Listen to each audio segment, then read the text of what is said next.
Hello दोस्तों, मैं आपका दोस्त आपका टीचर आदित्य सर। आज हम लोग डिस्कस करेंगे बीएचयू बीकॉम एंट्रेंस 2020 का पेपर, जिसका देखिए सेट पेपर हमारा कौन सा है, सेट पेपर 3 डिस्कस करेंगे।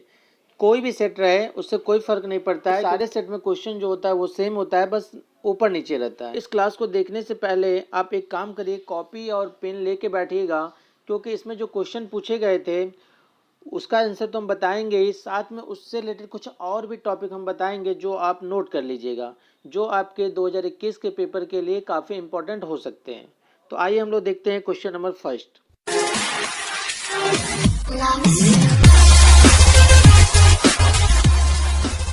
क्वेश्चन नंबर फर्स्ट क्या कहता है, भारत में चंदन की लकड़ियों हेतु पहचाना जाने वाला राज्य कौन सा है?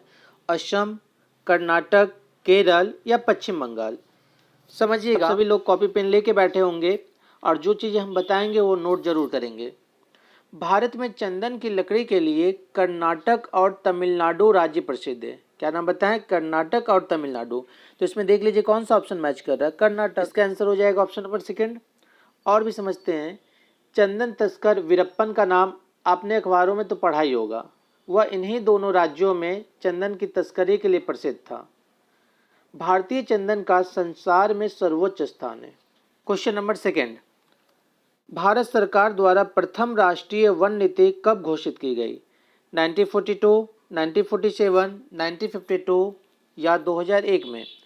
तो भारत सरकार ने पहली राष्ट्रीय वन नीति 1952 में जारी की थी। ऑप्शन नंबर कौन सा हो जाएगा? Option number third.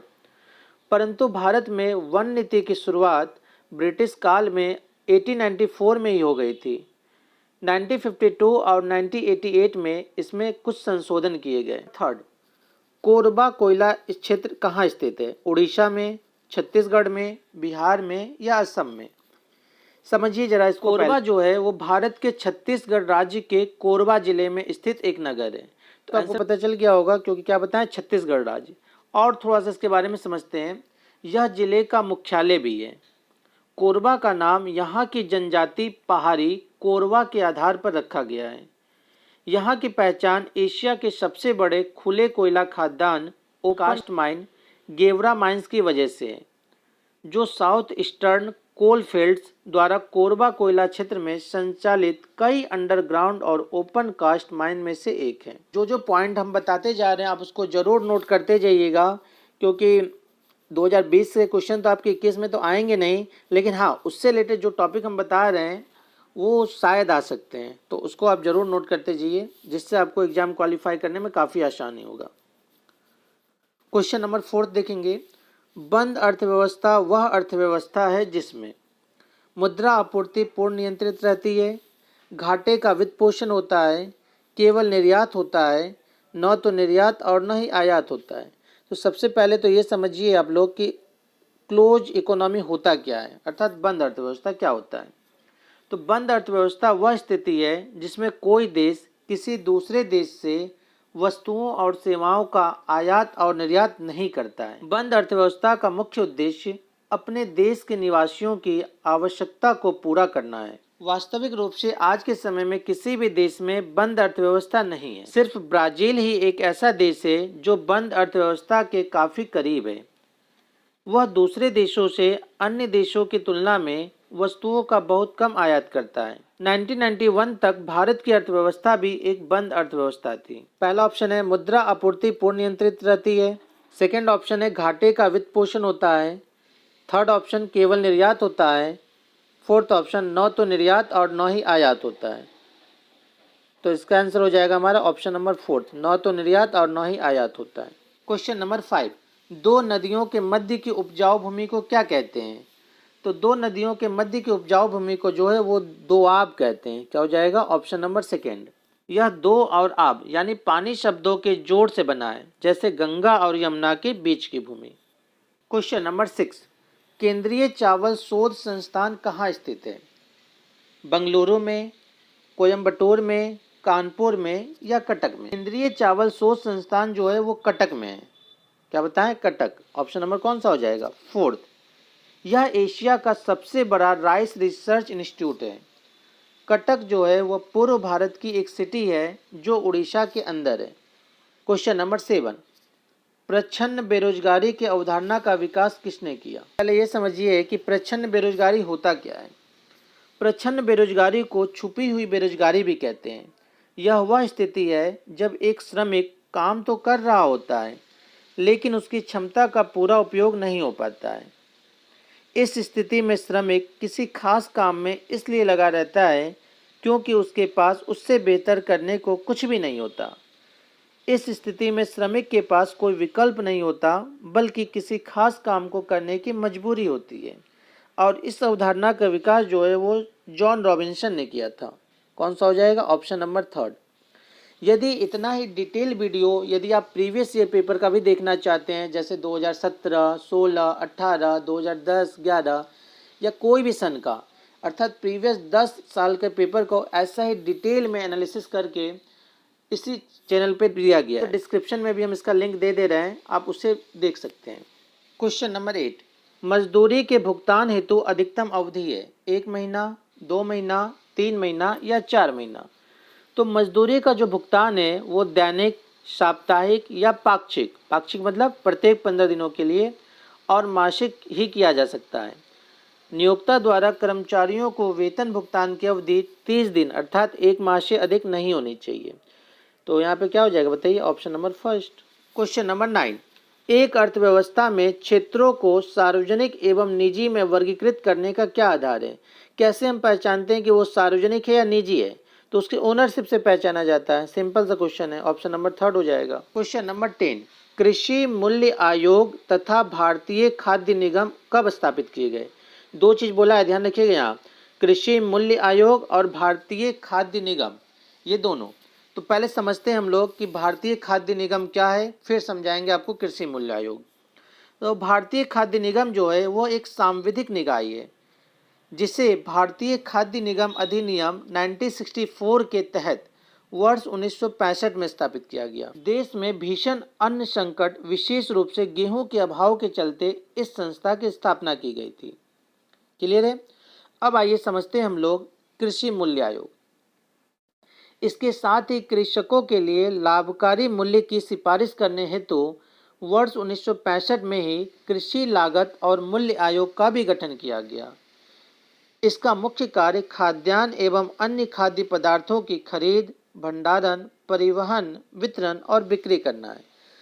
तो इसके हिसाब से हमारा क्या हो जाएगा? 1965। दोनों ही संस्था का स्थापना 1965 में हुआ था। क्वेश्चन नंबर 11, निम्न में कौन सी पूंजीवादी आर्थिक प्रणाली की विशेषता नहीं है? तो सबसे पहले ये समझिए पूंजीवाद होता क्या है। पूंजीवाद जो है वो सामान्यतः उस आर्थिक प्रणाली या तंत्र को कहते हैं जिसमें उत्पादन के साधन पर निजी स्वामित्व होता है। समझ रहे हैं? चारों ऑप्शन इसका रीड करिए। निजी संपत्ति का अधिकार, ये तो होगा। प्रतिस्पर्धा की विद्यमानता, ये भी होगा। अनियोजित अर्थव्यवस्था, ये भी होगा। केंद्रीय नियोजन, यही इसकी विशेषता नहीं है। Option number 4। क्वेश्चन नंबर 12, औद्योगिक विवाद अधिनियम के अनुसार एक औद्योगिक विवाद कब उत्पन्न होता है? तो सबसे पहले तो ये समझिए औद्योगिक विवाद। भारत में औद्योगिक विवाद अधिनियम 1947 सभी औद्योगिक विवादों की जांच पड़ताल एवं निपटान करने के लिए एक प्रमुख विधान है। अब विवाद उत्पन्न ही क्यों होता है? तो नियोक्ता एवं नियोक्ता के मध्य हो सकता है, नियोक्ता या कर्मचारी के मध्य हो सकता है, कर्मचारी कर्मचारी के मध्य हो सकता है, किसी के बीच भी हो सकता है ना। इसलिए इसका हो जाएगा ऑप्शन नंबर डी, तीनों में सभी। क्वेश्चन नंबर 13, भारत में उदार औद्योगिक नीति कब अपनाई गई? 1948, 1956, 1991 या 2014? तो भारत में उदार औद्योगिक नीति जो है वो 24 जुलाई 1991 को लाई गई। कौन सा ऑप्शन? Option number 3।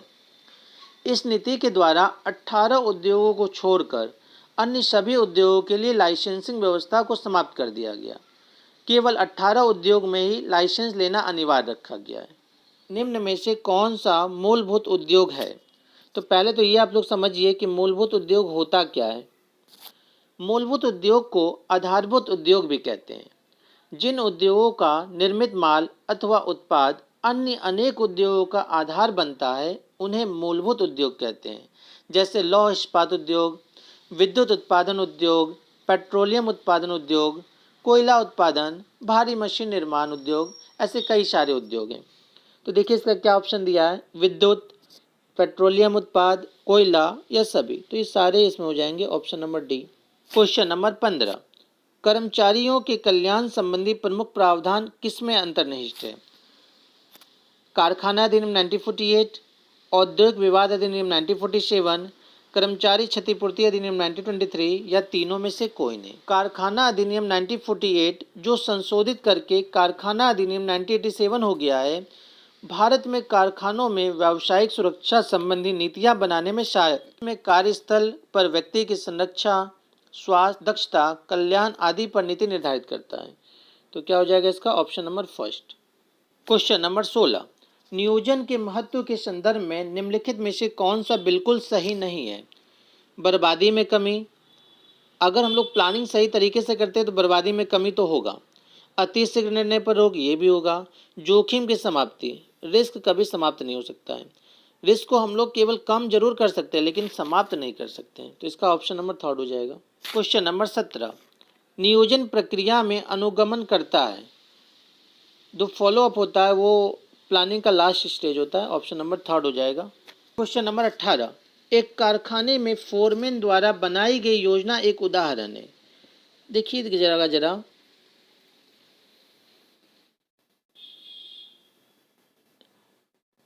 देखिए 3 लेवल होता है। सबसे ऊपर होता है हमारा टॉप लेवल, उसके बाद होता है मिडिल लेवल, उसके बाद होता है हमारा लोअर लेवल।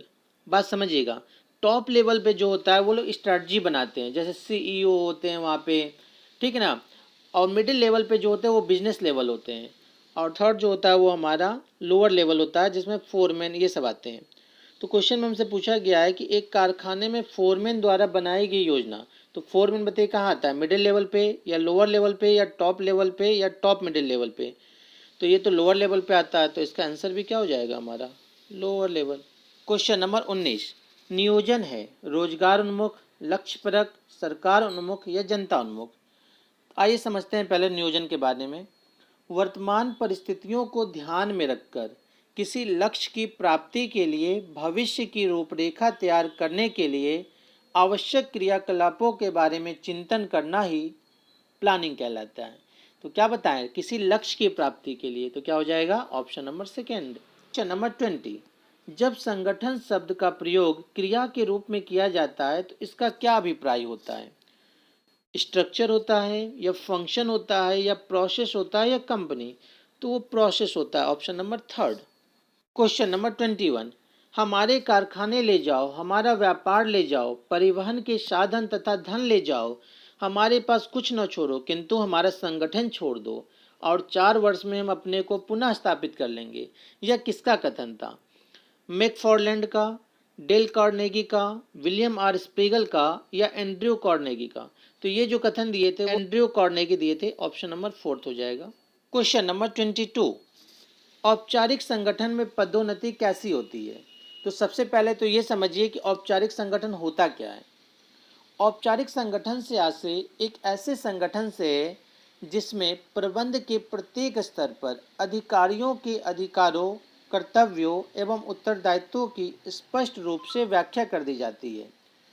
ऐसे संगठन में सत्ता का भारार्पण ऊपर से नीचे की ओर किया जाता है तथा पदोन्नति नीचे से ऊपर की ओर होता है। तो जरा बताइए चारों ऑप्शन में से कौन सा हो जाएगा? इसमें जो हो जाएगा हमारा ऑप्शन नंबर 2, नीचे से ऊपर की ओर। क्वेश्चन नंबर 23, निम्नलिखित में से कौन सी औपचारिक संगठन की विशेषता नहीं है? अभी हम आपको बताएं औपचारिक संगठन के बारे में। तो औपचारिक संगठन जो होता है वो स्वतः से उत्पन्न नहीं होता है, ठीक है ना। तो यही इसका आंसर हो जाएगा ऑप्शन नंबर थर्ड, क्योंकि बोला गया कौन सी विशेषता नहीं है। क्वेश्चन नंबर 24, निम्नलिखित में से कौन सा निर्देशन का तत्व नहीं है? तो सबसे पहले तो ये समझिए कि निर्देशन के तत्व कौन से हैं। तो 4 प्राइमरी एलिमेंट होते हैं डायरेक्टिंग के। सुपरविजन होता है, मोटिवेटिंग होता है, लीडरशिप होता है और कम्युनिकेशन होता है।